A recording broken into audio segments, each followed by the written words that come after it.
Wa amma syaraitu luzumil haji fa khamsah. Adapun syarat kewajiban haji itu ada 5. Yang pertama adalah Islam, yang kedua adalah balik, yang ketiga adalah berakal, yang keempat adalah merdeka, yang kelima adalah al-istita'ah. Ya. Nanti akan dijelaskan apa itu istita'ah. Wa man lazimahu fardul haji, kalau sudah terpenuhi syarat 5 ini, lazimahu fardul umroh, maka terpenuhi juga selain kita wajib berhaji, wajib juga untuk berumroh. Wa man arada dukhula Makkah li ziyaratin aw tijaratin wa lam yakun haqqaban lazimahul ihram ala qaul. Barang siapa yang masuk Mekah untuk tujuan kunjungan atau baik untuk tujuan bisnis, untuk perdagangan, dan dia bukan orang yang haqqab, itu artinya pencari kayu bakar. Kalau zaman dahulu ini biasanya orang-orang pencari kayu bakar itu mengharuskan dia itu sering bolak-balik ke Mekah, ya.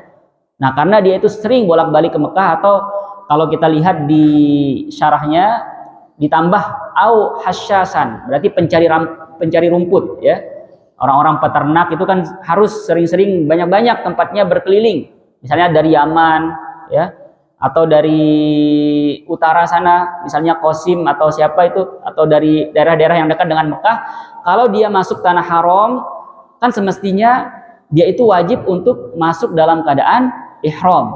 Tapi orang-orang yang pencari kayu bakar, kemudian pencari rumput ini karena sering dia bolak-balik, nah ini berarti masuk perkecualian. Nah, di sini dikatakan barang siapa yang memasuki Mekah baik untuk tujuan kunjungan biasa atau untuk tujuan berdagang, lazimahul ihram ala qaul, maka dia wajib untuk masuk Mekah itu dalam keadaan berihram, ya. Karena Mekah ini tanah haram itu, jadi Makkah ini luas, ya, tapi ada garisan batasan tanah haram.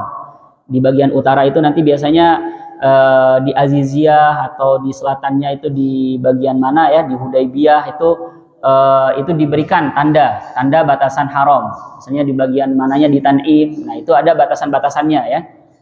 Nah, jadi kalau kita mau masuki batasan tersebut, sedangkan kita orang-orang yang datang dari jauh, berarti kita harus masuk Mekah itu dalam keadaan berihram. Tergantung dari arah mana kita masuk. Nanti akan dijelaskan mikot masing-masing arah, ya. Misalnya kita mau ke Mekah, kalau sekarang misalnya ada orang-orang yang bertanding main sepak bola, misalnya ada lapangan di Mekah, ya.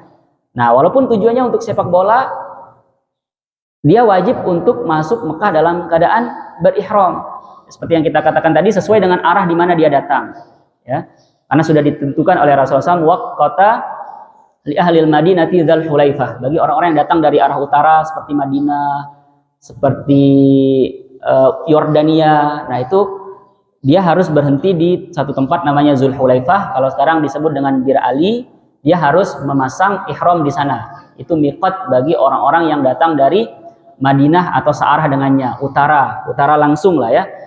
Kalau dari timur misalnya dari Irak, itu ada namanya Zatu Irkin. Nah, berarti harus berhenti Zatu Irkin. Bagi orang-orang yang datang dari selatan, agak-agak selatan, itu Qarnul Manazil. Selatan agak kiri. Nah, sedangkan bagi orang-orang yang datang dari Yaman itu Yalamlam. Selatan yang arah Yaman itu Yalamlam. Termasuk kita orang-orang Indonesia, kita ini arah selatan yang nanti biasanya akan melewati Yaman. Maka mikot kita adalah Yalamlam. Kita wajib untuk masuk Mekah itu dalam keadaan berihram, ya. Jadi misalnya kita berangkat dari sini dan Mekah itu biasanya orang jamaah haji itu ada yang gelombang pertama, ada gelombang kedua. Maksudnya gelombang pertama itu adalah Madinah duluan, baru Mekah, kemudian gelombang kedua itu adalah Mekah langsung, ya. Nah, jadi berarti kalau gelombang pertama itu bisa berangkat dari Lawang Balu pakai pakaian biasa, karena nanti akan langsung ke Madinah. Nah, nanti dari Madinah ketika sudah waktunya baru pakai pakaian ihram dari hotel, ya, dari Masjid Nabawi misalnya, dari hotel-hotel sekitar Masjid Nabawi, baru nanti kita berarti karena datang dari arah Madinah, berarti kita mikot di mana? Di Zulhulaifah. Nah, sedangkan kalau kita gelombang kedua yang langsung dari Lawang Balu ini langsung ke Jeddah, kemudian langsung ke Mekah, berarti kita harus berihram sudah sebelum naik pesawat. Dari Lawang Balu biasanya dihimbaukan, ya. Kita memasang ihram dari Lawang Balu, kemudian nanti ketika berada di pesawatnya menjelang mau nyampe lewat di Yalamlam, nah itu kita dihimbaukan oleh awak pesawat petugas pesawat untuk bersiap-siap.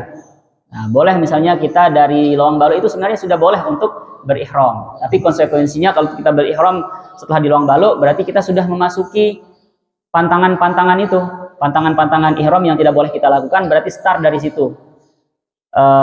Atau boleh nanti ketika kita sudah di atas sejajarnya, intinya sebelum kita melewati garisnya ya. Tapi takut-takut misalnya nanti kalau kita ketiduran kan, nah, rawan karena kita ketiduran, maka kadang-kadang dihimbaukan sudah dari Lawang Balu itu sudah membaca niat ihram ya. Nah, inilah maksudnya bahwa bagi orang-orang yang datang dari, jadi ada orang-orang yang istilahnya itu hadiril Masjidil Haram, ada orang-orang yang memang tinggal ahlu Mekah ya, tinggal di sekitaran Masjidil Haram, berarti ketika dia bolak-balik keluar masuk, berarti dia itu tidak harus untuk berihram. Kalau dia pengen berumroh, dia itu harus keluar ke tanah halal terdekat. Nah, biasanya yang tanah halal terdekat itu adalah Tan'im ya. Tan'im itu paling hanya 5 kilo atau 6 kilo dari Masjidil Haram.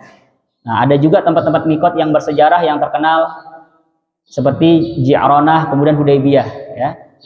Nah, Ji'ranah itu pernah Rasulullah SAW berihram dari sana. Kemudian Hudaybiyah juga pernah Rasulullah SAW sempat ingin berihram, walaupun beliau itu tidak jadi umroh ya, karena kembali.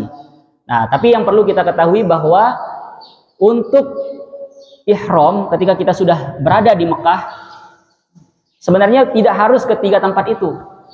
Intinya adalah kita keluar ke tanah halal manapun, keluar dari batasan tanah haram, baru kita baca niat umroh dari situ. Ya, tidak harus spesifik harus 3 tempat itu.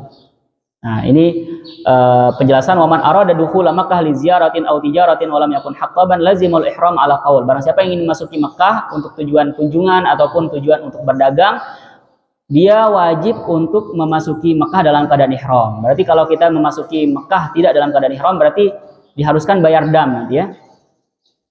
Tsumma yatahallal bi'amali umratin aw hajjin. Kemudian barulah kapan dia itu bebas dari ihramnya, berarti dia harus menyelesaikan amal umroh yaitu tawaf, sa'i dan tahallul. Begitupun juga amal haji. Kalau dia ingin berhaji. Wa ammal istita'ah fanau'an. Adapun yang dimaksudkan dengan syarat yang kelima disebutkan di sini istita'ah ada 2. Yang pertama adalah al-mubasyarah wa dzalika lahu asbab. Ada istita'ah mubasyarah, ada beberapa sebabnya. Amma fi nafsihi fa bisihhah. Ya. Kapan kita wajib berhaji? Yaitu yang pertama adalah istita'ah. Berarti yang pertama itu dari istita'ah itu adalah kesehatan. Wa amman nau'us tsani, ada istita'ah macam kedua, fa bistita'i al-ma'dubi bimalihi. Jadi ada orang-orang yang tidak bisa dengan sendirinya berangkat berhaji. Misalnya karena dia itu sudah lemah, karena sudah tua renta, karena sudah sakit-sakitan yang tidak diharapkan kesembuhannya. Maka inilah istita'ah yang kedua. Wa huwa an yastajira man yahujju anhu ba'da faragil ajiri an hajatil Islam li nafsihi. Maka dia itu boleh untuk menyewa jasa seseorang untuk menghajikan dia.